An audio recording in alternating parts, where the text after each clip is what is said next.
Manchester United have foreign owners who have looted the club of billions of pounds. They didn't even buy the club.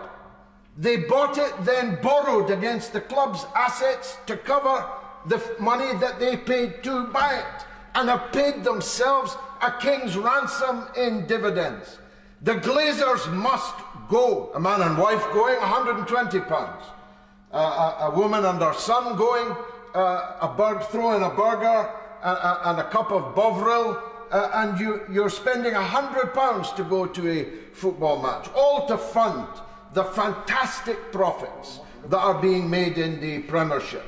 All to fund, here I declare an interest, I have 3 sons in youth football, all of whom I think have the capacity to make it, and I'll be their agent, so that's a future pecuniary interest. What kind of free market is it when at least 3 of the Premiership teams are owned by foreign countries? George Galloway. The measure is necessary, but woefully insufficient. The regulator is vitally necessary, but the idea that the danger is over-regulation is wholly misconceived. The danger is that the regulator will not have the power or the ambition to take on board even the excellent proposals brought forward in the fan-led inquiry led by the Right Honourable Lady opposite. Many times during the early part of the debate it was said that football was a business, but to paraphrase Bill Shankly, it's much more important than that. I sat in the House of Commons Celtic Supporters Club, a surprisingly large and august institution in here, when the then chairman of the club repeatedly referred to us as customers. And I pointed out at the end, with all respect, sir, we're not customers. Customers shop around. If they don't like what's on your shelf, they'll go across the road and try someone else's. We are here because our fathers were here, and our sons, and thank God now our daughters, will be here for the very same reasons. And speaker after speaker have adumbrated the local cases of their own football clubs and the centrality of those clubs to their communities. Recently, Rochdale Football Club, now sadly in the National League, ran into real danger of hitting the wall, and there was a funereal, yes of course.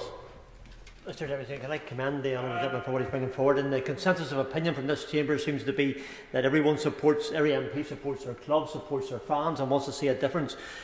Does the Honourable Gentleman agree that what bill that's going to be passed here tonight will be one that will be to the benefit of all the clubs, the fans and their MPs? But would he also agree that when it comes, Mr Deputy Speaker, to improving, that perhaps he might agree that Northern Ireland should also have some of the improvements and guidelines are given here, so that we in Northern Ireland can have the same guidelines and the same way forward?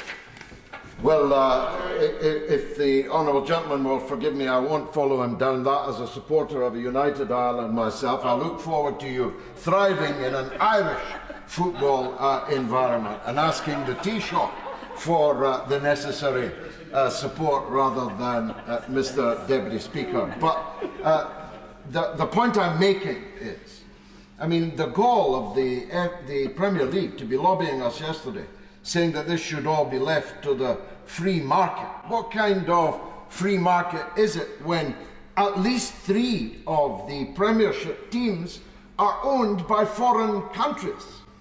Some of them more thinly veiled than others, but 3 foreign countries in the Premier League right now. And what countries? Not countries that would be allowed to buy the Daily Telegraph, but they're allowed to buy top blue chip football clubs in England. What's local about that? Why would we allow foreign states to buy pieces of our national treasure, which is, of course, also of extraordinary importance to local communities? I was just talking about the funereal atmosphere there was when it looked like Rochdale FC, having fallen out of the league into the National League, might actually go out of business altogether.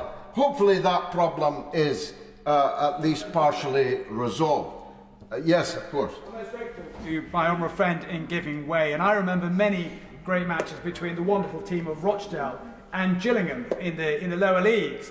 And Gillingham were playing Manchester City, in 1999 at the Wembley playoffs for the second division. And Manchester City are now in the Premiership. His point is absolutely right.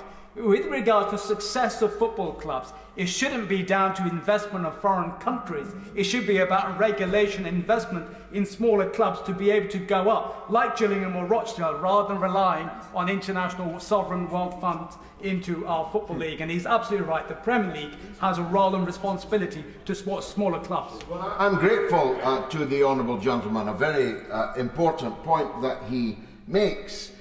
We in the Workers' Party, as you can imagine, want to save football for the workers, for the working class who gave it birth and who were its mainstay for many, many decades, century, before the Premiership was even in existence, and now priced out of the game. It costs £60 to attend a Premiership match now. A man and wife going, £120. A woman and her son going, throwing a burger and a cup of Bovril, and you're spending £100 to go to a football match, all to fund the fantastic profits that are being made in the Premiership. All to fund, here I declare an interest, I have 3 sons in youth football, all of whom I think have the capacity to make it, and I'll be their agent, so that's a future pecuniary interest.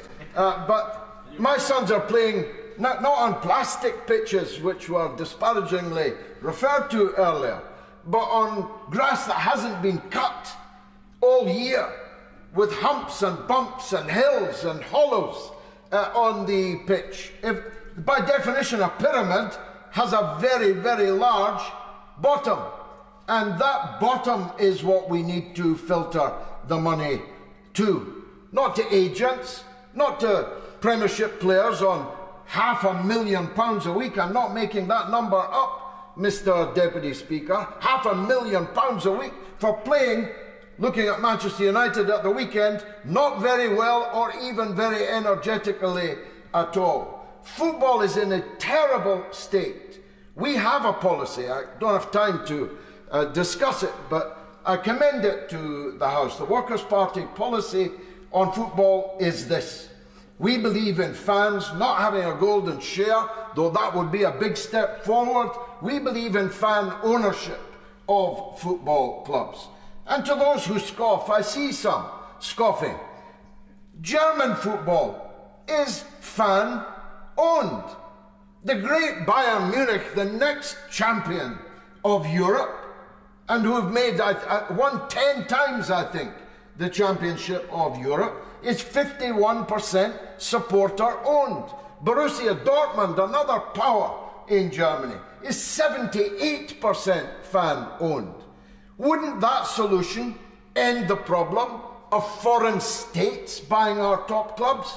Or these rum foreigners, Johnny Foreigner, it's been mentioned several times, living outside our borders, can't be reached by sanctions, walk away from the fines. Wouldn't that solve that problem? And of course we've got our own rum owners from our own land that own football clubs and run them into the ground. If the fans owned the team, wouldn't that be a better solution? Then the fans and their elected representatives, someone said Parliament shouldn't be regulating whether there are replays on a Wednesday or not. Why not? If it's the people's game and we're the people's representatives, we're absolutely entitled to a view that to cheat, particularly the lower division supporters, of the chance of taking a big Premiership club to a lucrative replay, we have every right to be outraged by that. And if the Football Association are listening to this debate, I think we should tell them that if not now, then soon, they will be forced to reinstate replays. My final points that I have time to make, Mr. Deputy Speaker, concern the two teams with which I'm most closely associated: Glasgow Celtic in Scotland and Manchester United in England.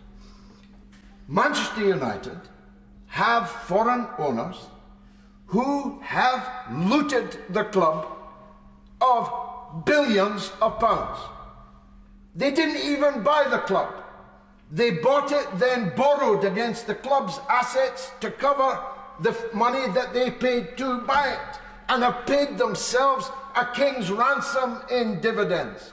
The Glazers must go, is the feeling of 99.9% of Manchester United supporters. But how can we make them go? Well, we got rid of Celtic's board. I was one of the proud members of the Sack the Board campaign. My good friend Brian Dempsey led it. We did sack the board by popular pressure, and popular pressure will have to be maintained on the robber barons from New York, the Glazers, before they destroy Manchester United altogether.